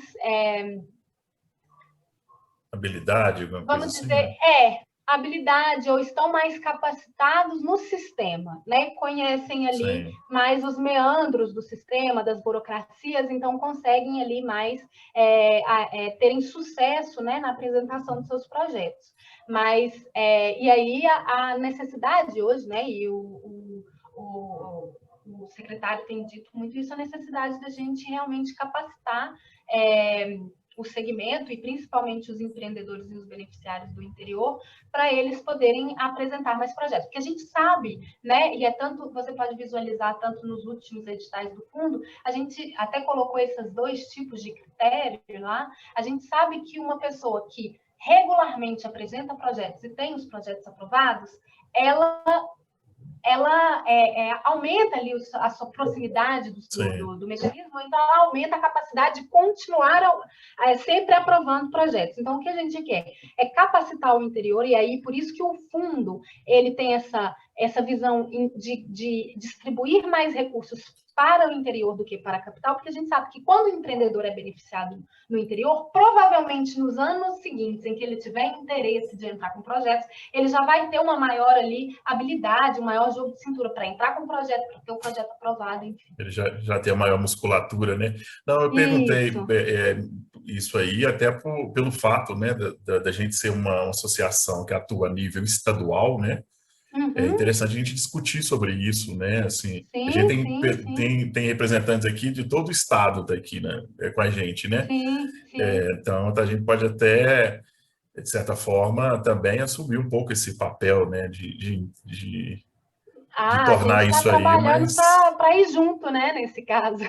Sim, ir junto mesmo, porque é necessário, né? Nós temos um estado imenso, né? E aí, às vezes, realmente, a gente às vezes não tem pernas para chegar em todos os lugares com grande qualidade e ao mesmo tempo, simultaneamente. Então, é óbvio que, assim, essa parceria com o setor privado nos ajuda imensamente, assim, são sempre muito bem-vindas. Com certeza. Aí, nesse caso, como eu te estava falando, a gente até utiliza 2 critérios nos editais, um que a gente chama de descentralização e um que a gente chama de desconcentração. A descentralização a gente olhando para o empreendedor, para o beneficiário, ou seja, a gente beneficia a pontuação de projetos apresentados por empreendedores ou beneficiários do interior. A gente tem uma melhor pontuação para esses projetos, né? Nesse sentido, a gente conseguir alcançá-los mais do que a gente do que alcançar aqueles beneficiários da região metropolitana e da capital, principalmente, né? Porque a gente verifica também que mesmo aqui na região metropolitana, quando a gente tem um projeto de Belo Horizonte, um projeto, por exemplo, de Itabirito, a gente verifica essas diferenças e essas dificuldades também. Mas, enfim, e o de desconcentração que a gente está olhando aí, na verdade, para os beneficiários dos projetos. Então, a gente também pontua melhor as pessoas cujos projetos ocorrem no interior, né? Acontecem no interior. Então, a gente tem a regionalização dentro dos critérios do fundo. Normalmente, ela tem esses 2 vieses, né? Sim, interessante. Oi. Sim. Pode falar, Xará. Desculpa. Não, eu continuo lendo aqui, mas pode perguntar aí. Eu queria fazer uma pergunta, assim, não sei se a Ivna vai conseguir me responder. Esse curso ele foi pensado numa fala do secretário, onde ele citou que o Estado disponibilizou 700 milhões em investimentos e não tiveram demanda. Isso nos assustou. E conversando com os empresários, ninguém sabia a maneira e a forma de chegar e fazer um projeto, porque foram todos vias editais. E uma outra coisa que eu queria te perguntar é o seguinte: amanhã está em tramitação no Senado a votação da Lei Aldir Blanc. Essa vai ser apenas uma prorrogação, ou você sabe se será um novo investimento do governo federal ou a verba que sobrou no Estado, né? Que eu acredito que foi uma boa verba, ela vai ser remanejada novamente, porque muitos empresários não tiveram acesso à Lei Aldir Blanc por desconhecimento, né? Sim, sim. A gente ainda está aguardando, sabe? Eu não consigo chegar para você e falar. A pressão da sociedade é que a gente tenha as 2 possibilidades. Tanto uma possibilidade de que projetos que tenham sido beneficiados ainda nas tramitações do ano passado ainda possam ser beneficiados esse ano, quanto a possibilidade também da gente abrir novos com recursos de sobra, né? Porque, assim, muitas vezes as pessoas entraram com o projeto, enfim, tiveram o projeto aprovado, mas hoje já não tem interesse de executar, seja pelo prazo de execução, seja pela forma que pode se executar, seja, enfim, né, por uma questão de interesse próprio. Então, existe tanto uma pressão para isso, para que os recursos que estejam nos estados continuem nos estados, para eles abrirem novas possibilidades, né? Ou seja, abrirem novos editais para esse ano e executarem o recurso, quanto possibilidade de verificar de que projetos do ano passado que tenham tido uma enfim, que foram suplentes ou que tiveram alguma questão relacionada ali a recebimento, enfim, porque, né, a gente teve uma medida provisória muito no final do ano que estabelecia uma data muito específica para o Estado atuar, para ele ter possibilidade de executar aqueles recursos. Então, a lei no Senado, ela tem esses dois olhares, a gente só não sabe efetivamente o que ela vai efetivamente aprovar ali, né? Porque aí ela pede a prorrogação, aí pode ser tanto a prorrogação dos prazos daquele pessoal que já recebeu, quanto realmente a prorrogação da lei como um todo, e aí a possibilidade dela ser executada novamente esse ano, né, com as características que ela coloca, enfim, mas com os recursos que estão no Estado, que chegaram dos municípios, inclusive tem solicitações de que os recursos que vieram de reversão de municípios, né, ou seja, que não foram ali executados nos municípios, também retornem para os municípios novamente, para que eles possam fazer essa execução também lá, não só no Estado, né? Então, existem essas duas possibilidades, sim. Aí a gente vai verificar amanhã qual que vai ser a abrangência, né, que vai ser votada, e como é que os deputados vão votar essa abrangência, né, da legislação. Legal, deixa eu continuar aqui, tem Sim. cheio de perguntas, a galera aqui está empolgada, isso aí. Até um pouco que você respondeu, da Aldir Blanc, né? Mas perguntar também se terá novamente o Arte Salva esse ano, se existe alguma previsão.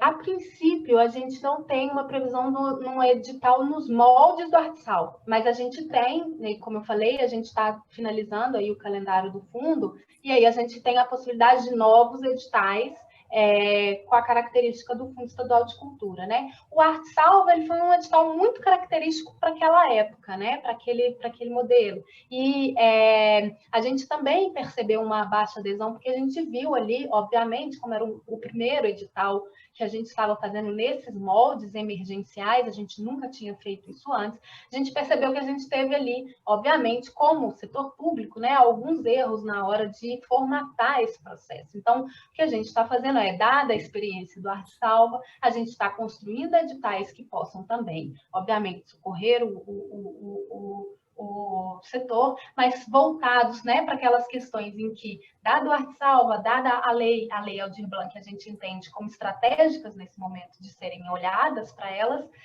e de pensar em formatos que possam também vir corrigindo ali os nossos erros que a gente teve com a Arte Salva, né? Mas, enfim, tem uma série de editais pensados para esse ano, sim, e nas próximas semanas a gente já vai fazer, já vai fechar esse calendário para poder liberar para vocês. Sim. E também já vai começar já, a partir de abril agora, a gente já vai começar os lançamentos dos editais. Agora em abril, né? Legal. Isso, agora em abril.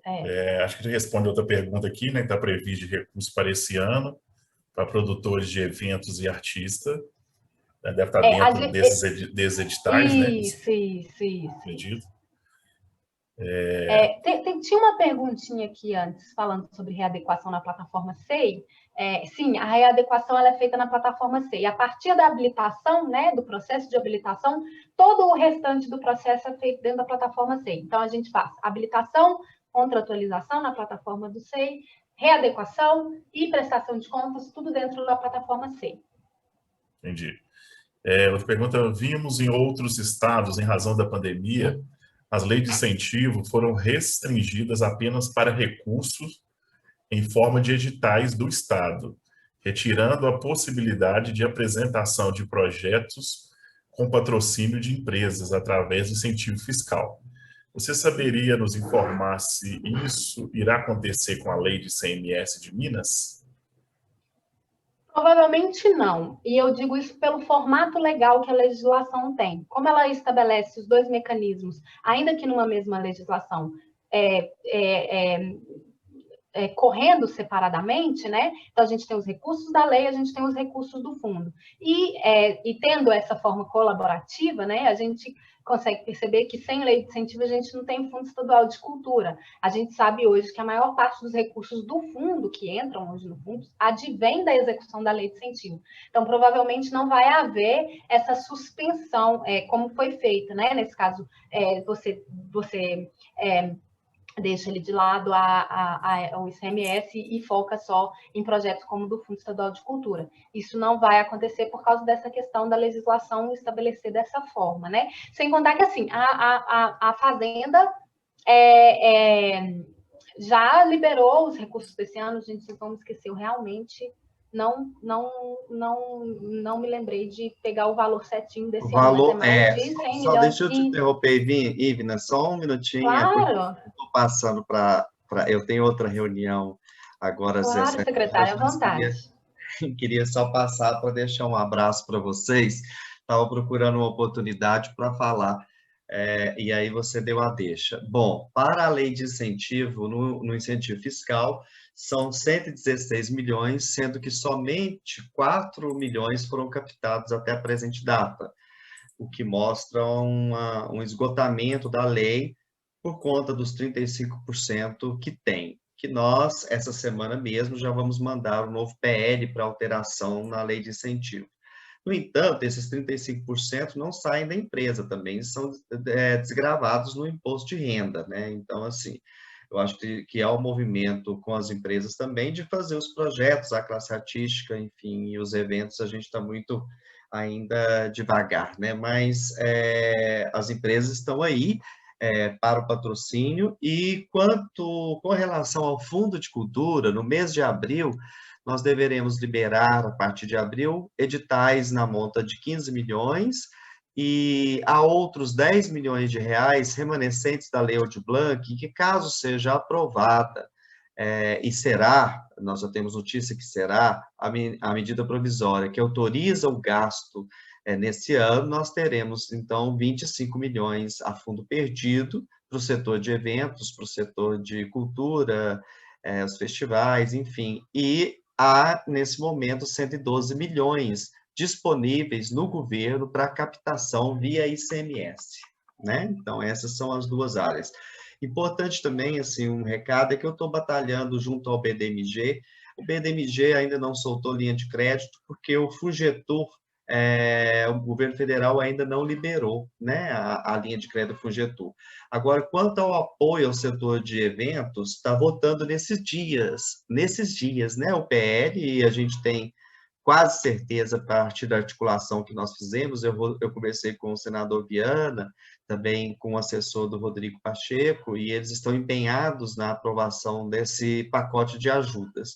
Eu acredito que virá. E uma notícia muito boa que aconteceu nesses dias são os países do eixo norte, os países desenvolvidos, que já estão mais avançados na pandemia, lançando, já vendendo ingresso para os eventos com 10 mil pessoas, com 5 mil pessoas. Aconteceu esse final de semana já em Madrid, um teste já de eventos acontecendo entre pandemia e previsão para o final de setembro, para setembro, já a venda de ingressos.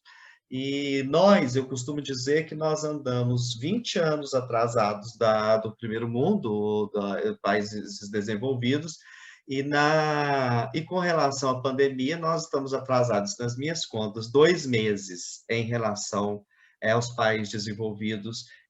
A totalidade das vacinas não chegou em nenhum país, nem os pequenos, né? Assim, nós temos situações avançadas, como é o caso do Oriente, de Israel, temos a Alemanha, que quase fechou o lockdown esse final de semana, mas são países ricos, fabricantes, mesmo Oxford, na Inglaterra, não conseguiu vacinar ainda a população inteira.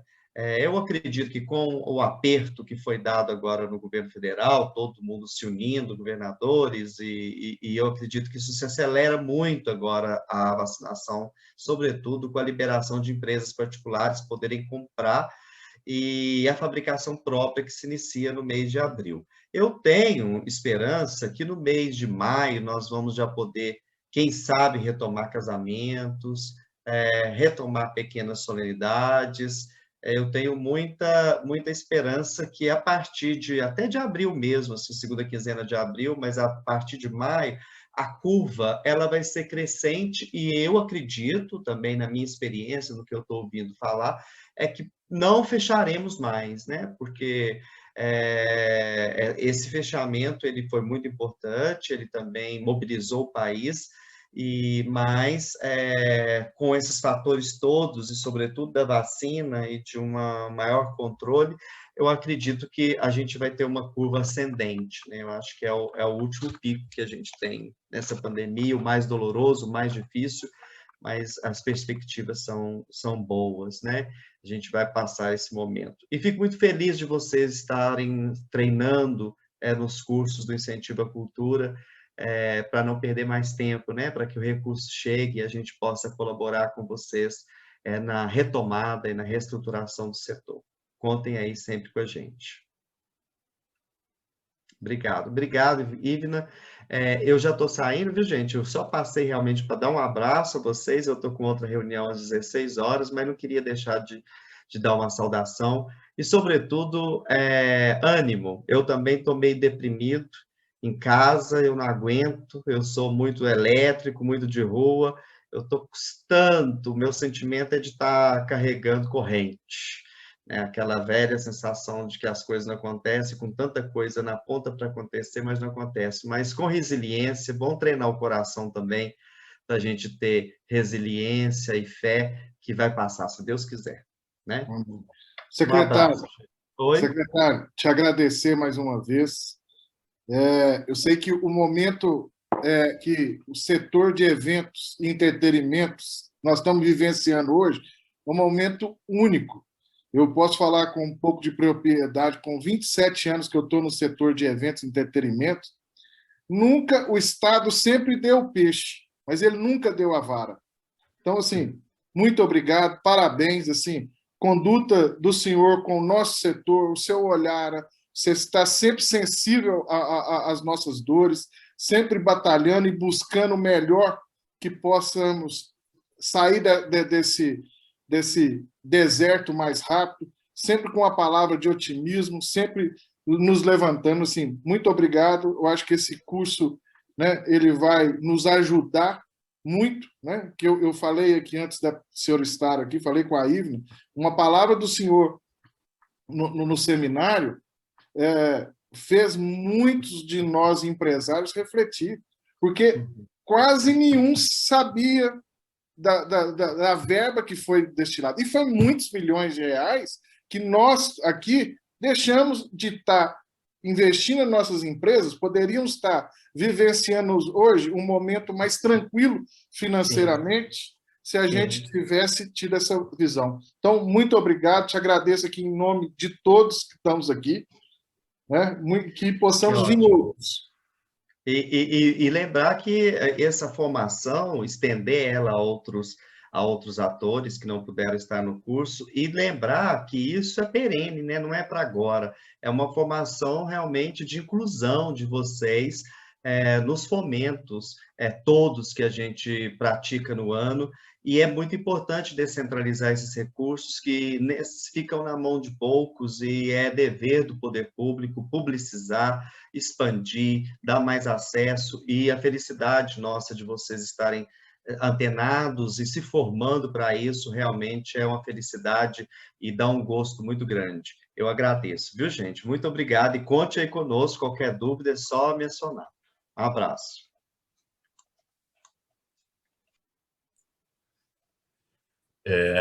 Ivna, nós temos algumas perguntas aqui, eu acho que dá para fazer duas, né? Só para a gente encerrar, Xará, dá? Se o pessoal concordar, nós já passamos das 16, né?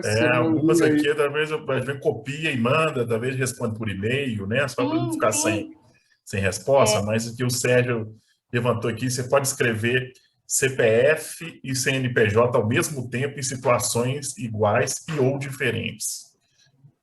Pode, você pode inscrever CPF e CNPJ, um na lei, outro no Fundo Estadual de Cultura, não tem problema. Existem editais do Fundo Estadual de Cultura, inclusive, que permitem a possibilidade de inscrição